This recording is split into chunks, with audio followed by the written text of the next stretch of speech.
السلام علیکم دوستوں، آج کی ویڈیو میں ہم نظام کے شعور کے حوالے سے بات کریں گے، اور آج کی ویڈیو اس حوالے سے بھی بڑی انٹرسٹنگ ہوگی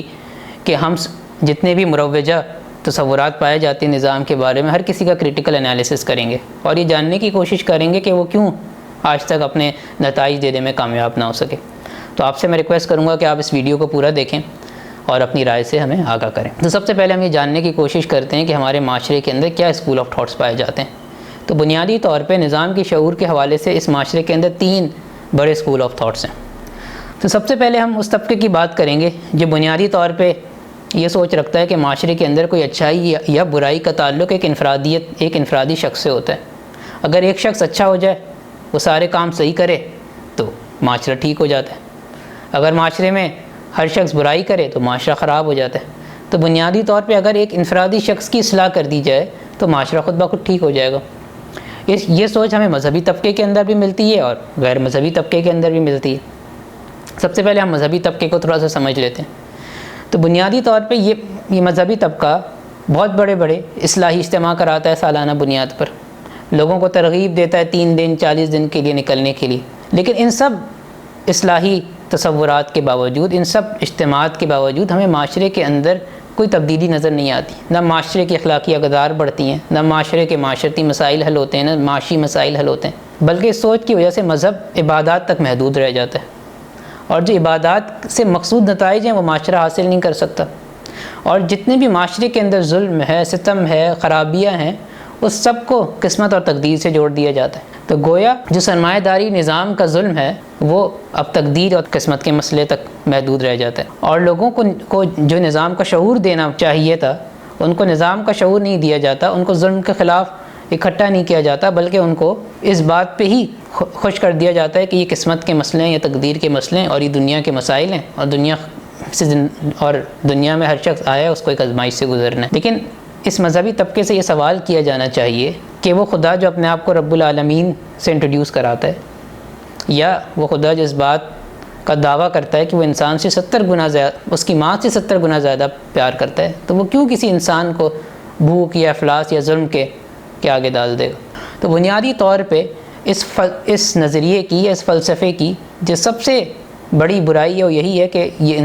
انسانوں کے اندر سے شعور کو ختم کر دیتا ہے، نظام کے شعور کو ختم کر دیتا ہے، اور وہ ہر چیز کے، ہر مشکل کے، ہر ظلم کے کو جو ہے وہ قسمت یا تقدیر سے جوڑ دیتے ہیں۔ تو گویا یہ کہنا غلط نہیں ہوگا کہ یہ مذہبی طبقہ سرمایہ داریت کو قسمت اور تقدیر کے نام پہ انارو دے دے۔ اسی طرح غیر مذہبی طبقہ بھی ہے جو یہ سمجھتا ہے کہ بھئی انفرادی طور پہ اگر اصلاح کر دی جائے، اور انفرادی طور پہ اگر کسی شخص کے اندر شعور آ جائے کہ معاشرے کے اندر مسائل ہیں، اور وہ خود بیڑا اٹھا لے اور ان مسائل کو NGO یا چیریٹی کی بنیاد پہ حل کرنا شروع کر دے، تو معاشرے کے مسائل ختم ہو جائیں گے اور معاشرہ خوشحال ہو جائے گا۔ لیکن ہم دیکھتے ہیں کہ یہ چیریٹی یا NGOs جو ہیں، جو ایک بہت منظم طریقے سے کام کرتی ہیں، لیکن یہ معاشرے کے مسائل حل نہیں کر سکتی، نہ کر پائی ہیں، اور اس کی بنیادی وجہ یہ ہے کہ ان کے ریسورسز بڑے لمیٹڈ ہوتے ہیں، جبکہ یہی کام اگر ریاست کرے تو اس کام کو بہت اچھی طرح کر سکتی ہے، اور ریاست جو اس کام کے لیے ٹیکس لے رہی ہوتی ہے لوگوں سے، اس کو جو ہے یہ اس کے خلاف آواز نہیں اٹھاتے، بلکہ خود 1.5 انچ کی الگ مسجد کھڑی کر کے اور ڈونیشن کی بنیاد پہ چیزوں کو حل کرنے کی کوشش کرتے ہیں۔ اور یہاں سب سے مضحکہ خیز بات یہ ہے کہ ان اداروں، ان چیریٹی آرگنائزیشنز یا ان NGOs کے سب سے بڑے ڈونر جو ہیں وہی سرمایہ دار ہوتے ہیں، اور ان سرمایہ دار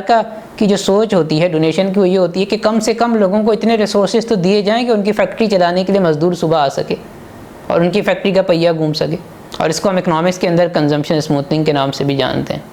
اور اس سے بڑھ کر یہ کہ آج ہمارے اندر ریاست کے اعتبار سے بھی کنڈیشنل کیش ٹرانسفرنگ کے کانسیپٹ موجود ہیں، جو گویا ایسے ہے کہ ریاست جو ہے لوگوں کو بھیک دے رہی ہے۔ تو گویا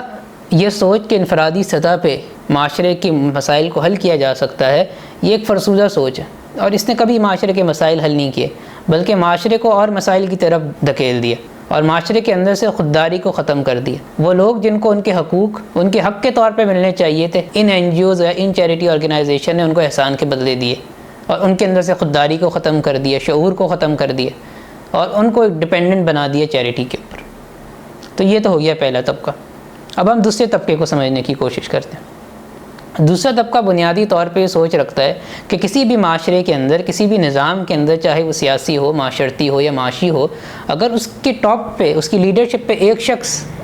اچھا آ جائے تو وہ معاشرہ صحیح ہو جاتا ہے۔ تو بنیادی طور پہ یہ لوگ سمجھتے ہیں کہ نظام کا دار و مدار شخصیت پر ہے، کہ اگر معاشرے کے اوپر یا نظام کے اوپر یا کسی آرگنائزیشن کی ٹاپ لیڈرشپ اچھی ہو جائے تو وہ آرگنائزیشن اچھی ہو جاتی ہے، اس کی ٹاپ لیڈرشپ خراب ہو جائے تو آرگنائزیشن خراب ہو جاتی ہے۔ اور اس سوچ کی وجہ سے معاشرے کے اندر ایک شخصیت پرستی جنم لیتی ہے۔ معاشرہ ایک شخص کو اپنا مسیحا سمجھ لیتا ہے، وہ یہ سمجھتا ہے کہ ایک شخص کی ہیروئزم کی بنیاد پہ انسانیت کے مسائل حل ہو جائیں گے، اور یہ طبقہ کریٹیکل تھنکنگ سے عاری ہو جاتا ہے، یہ شخصیت پرست ہو جاتا ہے، یہ طبقہ بڑا جذباتی ہوتا ہے،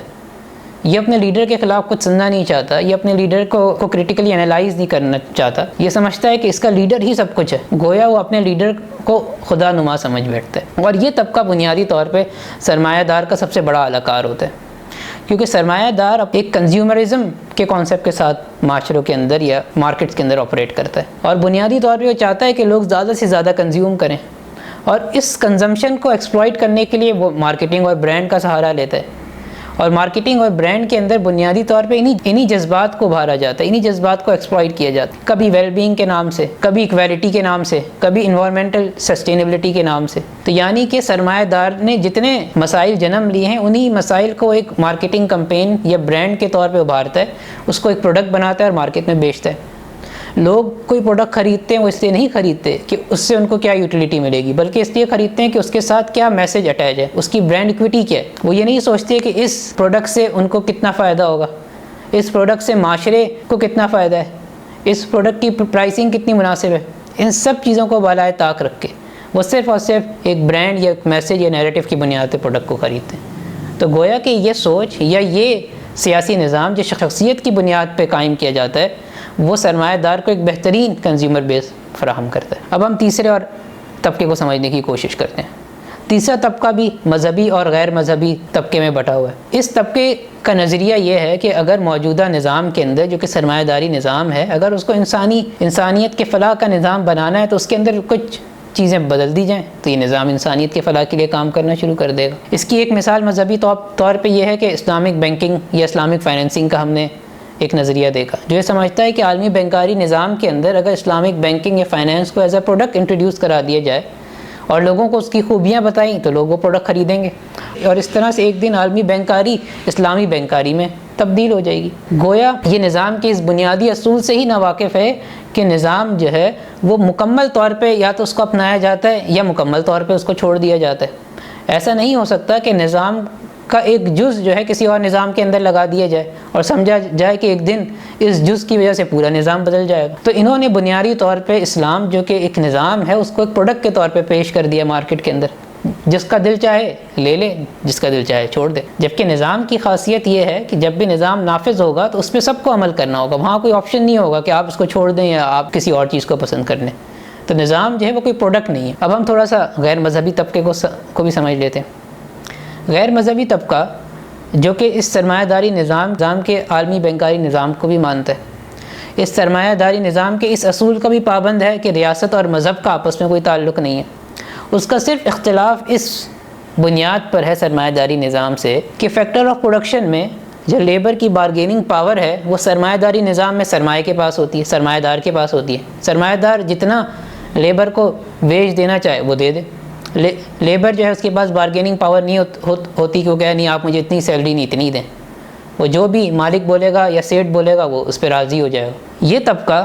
چاہتا ہے کہ لیبر کی بارگیننگ پاور سرمایہ دار سے ریاست کے پاس آ جائے، اور اس طبقے کو ہم بنیادی طور پہ کمیونسٹ نظریات کے طور پہ جانتے ہیں، جو لیبر کی بارگیننگ پاور کو ریاست کے پاس منتقل کرنے کا قائل ہے۔ لیکن جو سرمایہ داریت کی روح ہے جو کہ بینکاری نظام ہے وہ اس کا پابند ہے، وہ بھی اسی بینکاری نظام کو اڈاپٹ کرنا چاہتا ہے۔ اسی طرح سرمایہ داری نظام کو جو چیز ختم کرتی ہے، جو مذہب ہے، جو بنیادی طور پہ ایک ایسی نظام کی بات کرتا ہے جو انسانی اخلاقیات کی بنیاد پہ نافذ کیا جائے گا، جہاں پہ انسانیت کے فلاح کی بات ہوگی، وہ اس سے بھی آ رہی ہے۔ وہ مذہب کو کچھ مانتا ہی نہیں ہے، وہ مذہب کو انفرادی سطح پہ بھی ماننے کا قائل نہیں ہے۔ تو گویا کہ وہ یہ مانتا ہے کہ نظام کی بنیاد پروفٹ میکسیمائزیشن پہ ہوگی، نہ کہ انسانیت کی فلاح پہ ہوگی، کیونکہ اخلاقیات پہ جو نظام بنے گا وہاں ضروری نہیں ہے کہ ہر ٹرانزیکشن کے اندر پروفٹ میکسیمائز ہو، وہاں انسانیت کی فلاح کو میکسیمائز کرنا مقصود ہوتا ہے، نہ کہ پروفٹ میکسیمائزیشن۔ اور ایسا ہو سکتا ہے کہ جہاں اجتماعیت کا فائدہ ہو وہاں پہ چند لوگوں کا پروفٹ میکسیمائز نہ ہو۔ تو یہ بنیادی طور پہ 3 اصول ہیں جو اس وقت کار فرما ہیں۔ اور اگر ہم اپنے معاشرے کو دیکھیں، اور ہمارے معاشرے میں بھی ماضی میں طرح طرح کے نعرے لگے، کبھی وہ بھٹو کے زمانے میں اسلامک سوشلسٹ کا نعرہ لگا، کبھی اسلامک اکنامک سسٹم کا نعرہ لگایا ضیاء الحق صاحب نے، کبھی جمہوریت کا نعرہ لگایا پی پی پی اور پی ایم ایل این نے، کبھی روشن خیالی کا نظریہ لگا ملٹری ڈکٹیٹرشپ کے اندر، اور آج کل ہم کرپشن فری پاکستان، نیا پاکستان کی نظریات اور نیریٹو دیکھ۔ اور اسی طرح بین الاقوامی سطح پہ یا ہماری ریجنل سطح پہ ہم نے افغانستان کے اندر سوویت یونین کے خلاف ایک جہاد کا نظریہ دیکھا۔ اسی طرح ہم نے کچھ دن پہلے ایک عجیب سا نیریٹو دیکھا کہ طالبان نے گویا جو ہے افغانستان کے اندر فتح حاصل کر دی اور امریکہ کو بھی شکست دے دی۔ اور یہ سارے نیریٹو اور نظام کے حوالے سے جو فلسفے ہیں، یہ ان تین کیٹیگری سے ان کا تعلق ہے۔ ان کا بنیاد مقصد نظام کی اصل یا حقیقی تبدیلی نہیں ہے، بلکہ محض ایک نیریٹو کریٹ کرنا ہے۔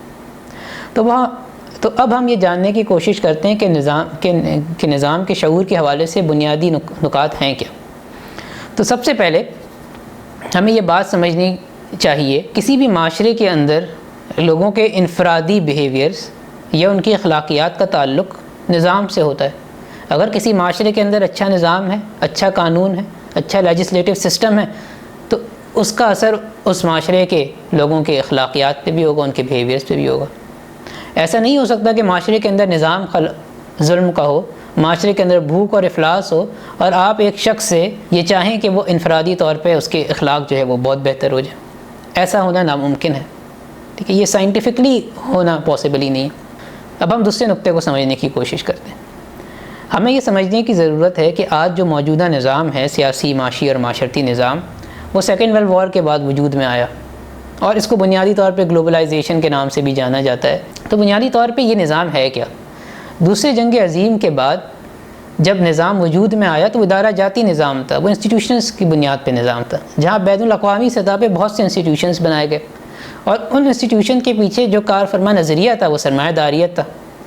کیونکہ مغرب اس بات کا قائل ہو چکا تھا کہ مذہب کی بنیاد پہ کوئی نظام نہیں بنایا جا سکتا، اور وہ مذہب کو ایک انفرادی حیثیت دینے کے لیے تیار تھا، اس سے زیادہ وہ کچھ ماننے کو تیار نہیں تھا، اور اس نے ریاست سے مذہب کو بالکل جدا کر دیا تھا۔ تو جب مذہب کو ریاست سے جدا کر دیا تو پھر ایک ہی فلسفہ بچتا ہے معاشرے کے پاس جس پہ اپنا نظام بنایا، وہ سرمایہ دارانہ فلسفہ ہے۔ تو دوسری جنگ عظیم کے بعد جو بین الاقوامی ادارہ جاتی نظام بنا وہ سرمایہ کی بنیاد پہ وجود میں آیا، اور اس میں کئی ادارے بنے۔ ہم اس میں سے کچھ اہم اداروں کو سمجھ لیتے ہیں۔ اس میں ایک یونائٹڈ نیشنز ہے جو دنیا کے لیے اصول بناتا ہے، چارٹرز بناتا ہے، ٹریٹیز بناتا ہے، جس کی بنیاد پہ انٹرنیشنل لاز اور پھر اس کی بنیاد پہ ممالک اپنے قانون بناتے ہیں۔ اسی طرح ورلڈ ٹریڈ آرگنائزیشن ہے، جس کا کام جو دنیا کے اندر جو تجارت ہوگی اس کے اصول بنانا ہے۔ اسی طرح ورلڈ بینک اور IMF ہیں، جو دنیا کے مالیاتی معاملات جو ہیں، جو ریسورسز کی ڈسٹریبیوشن ہے اور جو ممالک کو لونز دینے ہیں یا فائنینسنگ کرنی ہے اس کا کام کرتے ہیں۔ پھر اسی طرح دنیا نے اپنے لیے ایک گلوبل کرنسی بھی بنائی جس کو ہم ڈالر کے نام سے جانتے ہیں۔ دنیا میں جتنی گلوبل ٹرانزیکشنز ہوں گی وہ اس ڈالر کی سے ہوں گی۔ اور اسی طرح ورلڈ ہیلتھ آرگنائزیشن ہے، OECD ہے، جو ٹیکس کے نظام بناتی ہے دنیا کے اندر، اور اس طرح کی کئی اور بھی آرگنائزیشن ہیں جو انٹرنیشنلی اپنا کردار ادا کرتی ہیں۔ تو دوسری جنگ عظیم کے بعد دنیا کا نظام ان ادارہ جاتی، ان انٹرنیشنل انسٹیٹیوشنز کی بنیاد پہ چلنا تھا۔ اسی لیے ہم دیکھتے ہیں کہ جب دوسری جنگ عظیم کے بعد جو ممالک جو کہ ایک کالونی کے اندر تھے، ان کو جب آزاد کیا جاتا ہے، ان کو جب ملکوں کے اندر ان کے ٹکڑے ٹکڑے کیے جاتے ہیں، تو کہیں پہ پارلیمانی نظام دیا جاتا ہے، کہیں پہ بادشاہی نظام دیا جاتا ہے۔ تو سیاسی طور پہ ہمیں نظام ضرور مختلف دکھتے ہیں، لیکن اگر ان ممالک کے ادارہ جاتی نظام کو آپ دیکھیں تو آپ کو یکساں دکھیں گے۔ وہاں سینٹرل بینک بھی موجود ہوگا، وہاں آرمی کا بھی وہی سیٹ اپ موجود ہوگا، وہاں پہ ایک فارن منسٹری ہوگی، وہاں پہ ایک ministry of trade and commerce ہوگی، ٹھیک ہے، وہاں پہ کرنسی کا نظام موجود ہوگا، جوڈیشری کا نظام موجود ہوگا۔ تو بنیادی طور پہ ادارہ جاتی نظام، چاہے پارلیمانی نظام ہو یا بادشاہی نظام ہو، وہاں آپ کو یکساں دکھیں گے، اور وہ ایک انٹرنیشنل آرڈر کے حساب سے بنائے جاتے ہیں۔ اور یہ جتنے ادارہ جاتی نظام ہے، یہ ایسا نہیں ہے اپنا قانون جو ہے ان کی پارلیمنٹ جو چاہے ان کے لیے قانون بنا دے، بلکہ وہ پارلیمنٹ انٹرنیشنل لاء کے مطابقت سے وہ قانون بنائے گی، اور اس سے باہر وہ کوئی قانون نہیں بنا سکتی۔ اس کی مثال ایسی ہے کہ دنیا کے اندر کوئی بھی ملک میڈیم آف ایکسچینج کے طور پہ گولڈ اسٹینڈرڈ کو آج اڈاپٹ نہیں کر سکتا، اور اگر وہ ایسا کرنے کی کوشش کرے گا تو اس کی حکومت کو ختم کر دیا جائے گا یا اس ملک پہ حملہ کر دیا جائے گا، جیسے قذافی کے ساتھ ہوا لیبیا کے اندر۔ تو بنیادی طور پہ آج جو پارلیمان موجود ہے یا بادشاہت موجود ہے وہ آزاد نہیں ہے فیصلے کرنے کے لیے، وہ ایک انٹرنیشنل لا کے پابند ہے، اور اسی ایمبٹ اور اسی فریم ورک کے اندر رہتے ہوئے انہوں نے فیصلے کرنے، قانون بنا دیں۔ تو بنیادی طور پہ یہ دو نظام کے حوالے سے اصول ہیں جس کو ہمیں سمجھنا پڑے گا، اور اگر ان اصولوں کو ہم نہیں سمجھیں گے تو ہم نیریٹو کے پیچھے بھاگتے رہیں گے۔ ہمیں کوئی بھی آ کے بولے گا کہ بھائی ہم اسلامی فلاحی ریاست بنا دیں گے، یہ انسانیت کی فلاح کی ریاست بنائیں گے، تو انسانیت کی فلاح کے لیے ریاست یا اسلامی فلاحی ریاست کے جو تصورات ہیں وہ انٹرنیشنل لیگل سسٹم کے اندر نہیں بنائے جا سکتے، کیونکہ یہ سسٹم کا نظریہ سرمایہ دارانہ ہے۔ تو کوئی بھی قانون سرمایہ کی بنیاد پہ بنے گا، نہ کہ انسانیت کی بنیاد پہ بنے گا، اور اگر ہم نے ان تصورات کو نہیں سمجھا تو ہم انہی نیریٹو کے پیچھے بھاگتے رہیں گے، اور ہر کچھ سال بعد ہم نا امید ہو جائیں گے۔ اور سرمایہ داری نظام کی بنیادی سوچ سیاست کے حوالے سے یہی ہے کہ وہ عوام کو سیاست سے دور کرنا چاہتا ہے، ان کو سیاسی شعور سے ناشنا کرنا چاہتا ہے، ان کو ہمیشہ ایک نیریٹو کے پیچھے لگانا چاہتا ہے تاکہ وہ نظام کے حقیقی معنی نہ سمجھ سکیں۔ وہ ہمیشہ چاہتا ہے کہ انسانیت کو یہ بات سمجھا دی جائے کہ سرمایہ داری نظام کے علاوہ کوئی متبادل نظام نہیں ہے، اور جب تک دنیا قائم ہے سرمایہ داری نظام ہی چلے گا، مذہب کی بنیاد پہ کوئی بھی نظام قائم نہیں کیا جا سکتا۔ آج کی ویڈیو کو ہم یہیں تک رکھتے ہیں اور امید کرتے ہیں کہ آپ کو پسند آئی ہوگی۔ آپ ہمیں اپنے فیڈ بیک سے آگاہ کیجیے کہ آپ نظام کے شعور کے حوالے سے کیا سوچتے ہیں۔ بہت شکریہ۔